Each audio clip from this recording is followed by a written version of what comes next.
Ni.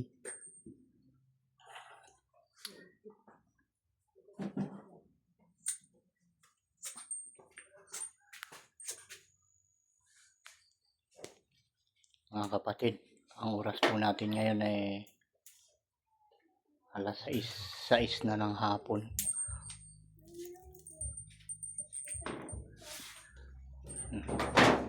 Mahina yung kan. May tumutok mga kapatid. At ano? Sana hindi ma-pick up. Andito tayo sa loob ng kan. Sa loob ng aming bahay dalanginan at ito may papakita ko sa inyo. Ito yung ano. Pamasdan nyo muna ang paligid mga kapatid. Ayan. Mapapansin nyo dito sa loob ng ano. Bahay dalanginan. Ngayon po ay ano. Biyernes ng hapon tayo.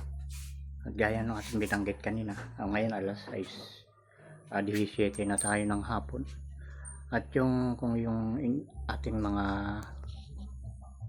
ibinigay na mensahe sa inyo kanina, yan ay bahagi nung pagtupad ko sa ipinag-uutos ng ating Panginoong si Isa o Ama sa ating lahat. At ngayon po ay ito ay ikalawang bugso na ng mga mensahe na ibinigay sa akin ng ating Ama na ipinararating kong lahat sa inyo. Nagsimula pa po ito noong 2017. Bago nagka-COVID mga kapatid, mayroon na ito. At yung COVID na yun, alam ko na darating at sinabi ko sa karamihan yan mga kapatid, hindi sila naniwala. Sinabanggit ko sa kanila na may salot na darating.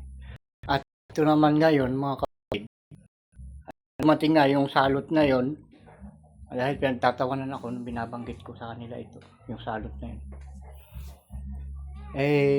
Nung dumating nga yung COVID mga kapatid, sabi ko sa kanila ito yung sinasabi kong salot na darating sa tao.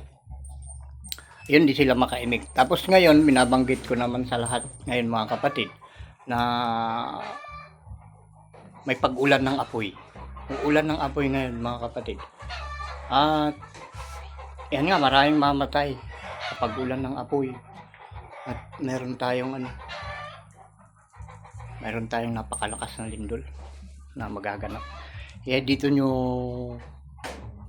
maririnig mga kapatid ang lahat ng yan. At yan nabanggit ko na dun sa mga nakaraang mensahe. Kung inyo pong papakinggan ito at gusto nyong malaman kung saan matatagpuan sa Facebook yon, hanapin nyo lang o i-search, anong tawag doon? I-search nyo na lang yung ang ilaw ng sanglibutan. Makikita nyo doon, napakaraming mensahe. At ito nga mga kapatid, sabi ko, ikalawang bugso na ito ng mensahe. At ito ay kakaiba kaysa doon sa dati. Pero yung mga maririnig nyo rito ngayon, walang pinagkaiba doon sa mga mensahe noon na yung programang ang ilaw ng sanglibutan. Yan. Walang pinagkaiba yung mga maririnig dito. Yung isa lang dito na diferensya mga kapatid ay itinututok ko itong camera natin doon sa Bible na kung saan binabasa natin mga utos ng Ama. Ayan mga kapatid, napapansin nyo yan. Ayan. Pansin nyo ba yan? Ayan. Ang lahat mga kapatid na makikita ninyo dito sa tawag nila dito ay relihiyon Ito ay samahan mga kapatid. Ito yung kawan ng ating Panginoon. Jesus ang pangalan niya noon, pero ngayon mga kapatid, mayroon siyang bagong pangalan. At malalaman ninyo kung kayo ay hindi bibitaw sa pakikinig at panunood sa programang ito ng ating Panginoong si Isa o Ama na pinamagatan na ang kapatid vlog mga kapatid. Sa kanya ito, hindi ko to alam gawin kung hindi niya itinuturo sa akin. Ito mga kapatid, pagmasan nyo ito mabuti. At bilangin nyo kung ilan yung ilaw na yan. Yung isa halos di makita, napatapat doon sa puti. Yan dyan. Mapansin nyo kung ilang ilaw yan. Bilangin nyo mga kapatid. Ayan. Gumamit lang tayo niya, no, yung ilaw niya sa taas dahil may babasahin tayo sa banal na kasulatan patungkol dito sa ilaw na ito na ating nakikita. Harap, punta tayo doon sa mga kapatid, sa table na kinaroroonan ng banal na kasulatan. Pwisto tayo dito. Ayan mga kapatid, yung bahay dalanginan namin, no? Diba? Ito ang tahanan ng Espiritu Santo. At ito mga kapatid, patungkol nga doon sa ilaw, kung nabilang ninyo, di ba yun ay pitong ilaw ang nakikita natin dyan. Pitong ilawan. Ito yung ating mababasa mga kapatid sa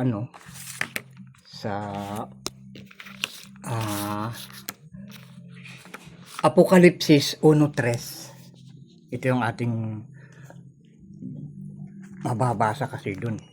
Kaya ito ay ating ginagawa mga kapatid. Apokalipsis 1:3. Ayan. Kumpletin natin sa Bible mga kapatid. Kahirap kung nag-iisa, walang naghahawak ng ating cellphone.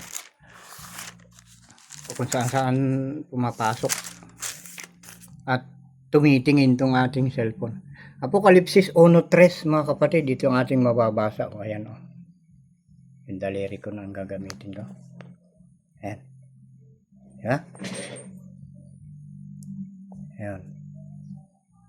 Ayan, mapalad ang bumabasa at ang nangakikinig ng mga salita ng hula at tumutupad ng mga bagay na nangasusulat doon, sapagkat ang panahoy malapit na. Anong inyong napansin mga kapatid sa inyong napakinggan na ating binasa? Ulitin natin, mapalad ang bumabasa. Ayan nga, oh. Diba? Ayan. At ang nakikinig at ang ng mga salita ng hula at tumutupad ng mga bagay na nangasusulat doon, sapagkat ang panahon ay malapit na. Ibig sabihin mga kapatid, sa araw-araw nating pamumuhay, kailangan yung ating mga ginagawa ay nanggaling sa banal na kasulatan. Hula, mga salita ng hula na ating nababasa at naririnig, kailangan ay ating tinutupad. Ayun mga kapatid, kailangan tinutupad, ginagawa mga kapatid. At ito pa, yun sa Apokalipsis pa rin 2:7 mga kapatid. 2:7 ba? 22:7 pala mga kapatid. 22:7 ng Apokalipsis. Kita nyo. Kailangan pa tayo magturo kung paano gagamitin yung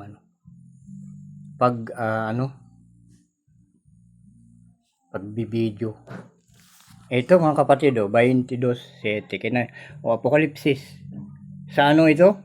Sa Bible, ang tawag dito ay pahayag. Yan, pahayag 22:7 mga kapatid. Tingnan nyo, ito ay ating pakaramdaman at ating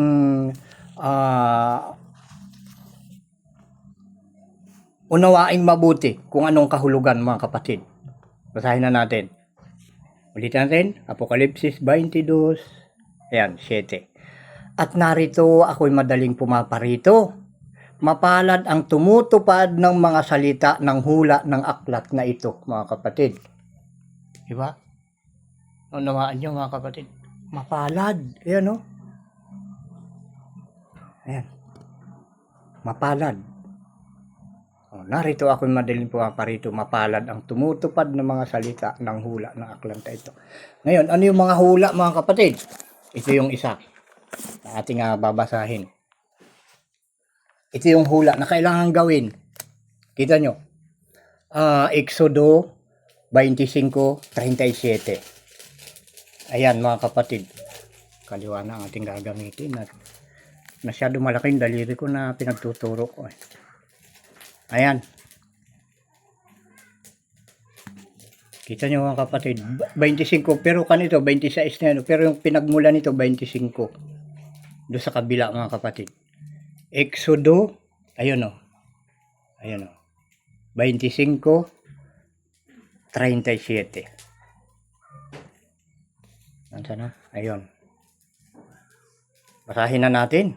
At igagawa mo ng kanyang mga ilawan na 7. Ayan. Kailangan gagawa tayo ng ilawan na 7. At kanilang sisindihan ang mga ilawan niyaon upang lumiwanag sa dakong tapat ng kandilero. Kailangan may ilawan mga kapatid na 7. O nasisindihan. Diba? Yan mga kapatid, yun yung binabanggit kanina doon sa Apokalipsis 1:3, no, palad ang bumabasa at nakikinig at tumutupad ng mga salita ng hula. Dahil ito ay utos mga kapatid. Ang lahat ng utos dito, ang lahat ng utos na nandito sa banal na kasulatan, ayan ay hula mga kapatid. Kailangan gawin. Diba? Yung 7 ilawan. Ayan nga mga kapatid, yung 7 ilawan. Ayan. 7 ilaw o atras natin. O, kita nyo. Bilangin nyo. Ayan. Sinisindihan natin dahil yan ay utos.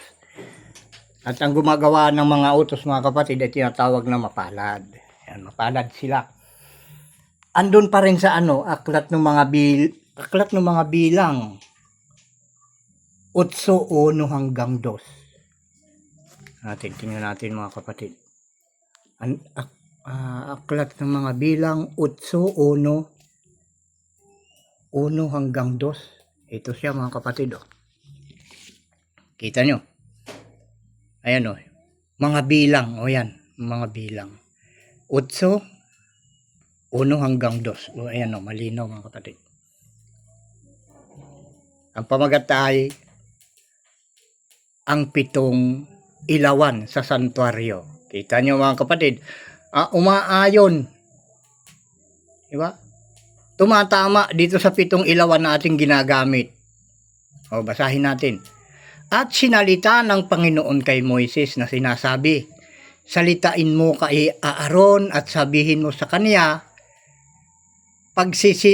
pagsisindi mo ng mga ilawan ay iyong pagliliwanagin ang 7 ilawan sa harap ng kandilero.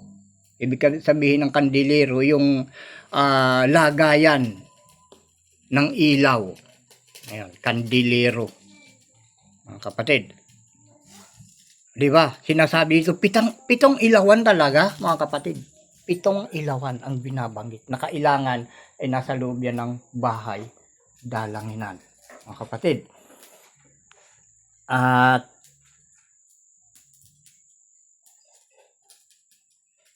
isa pa na ating mababanggit mga kapatid ay yung nakasulat sa Apokalipsis 4:5. Apokalipsis 4:5. Tingnan natin mga kapatid. Mahirap yung talaga sila. Walang na-practice na maghahawak ng cellphone. Kailangan magpa-practice tayo dito. Tayo pagbuklat ng Bible dahil kaiba yung ating Sinasabi ko nga ito yung ikalawang bugso ng pagtuturo mga kapatid.